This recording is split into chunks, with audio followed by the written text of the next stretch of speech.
Premier procès contre un ancien chef d'État en Allemagne. Für Christian Wulff geht es aber vor allem um die Ehre. Christian Wulff était entendu ce matin au tribunal de Hanovre pour une affaire de corruption, qu'il nie farouchement. Ce n'est pas un jour facile. J'espère balayer la dernière accusation qui repose sur moi, car je me suis toujours comporté convenablement. Ce qu'on lui reproche, il aurait accepté qu'un producteur prenne en charge 700 € de frais d'hôtellerie. C'était lors de la fête de la bière en 2008. Tout ça pour soutenir un projet de film, une somme symbolique pour laquelle Christian Wulff risque aujourd'hui jusqu'à 3 ans de prison.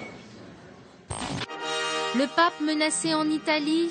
La visita di Papa Francesco al Quirinale. Alors qu'il se rendait ce matin au Quirinal pour rencontrer le président Napolitano, les journaux, eux, titraient sur les déclarations d'un juge spécialiste de la mafia calabraise. Il le met en garde pour sa sécurité. C'est un pape qui lutte contre les narcotrafiquants, contre la corruption.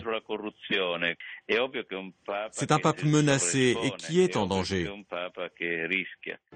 Malgré cet avertissement, le service d'ordre reste stoïque. L'entourage du pape affirme ne pas vouloir être alarmiste. En Espagne, Madrid sous les ordures. 10ª jornada de huelga de limpieza en Madrid.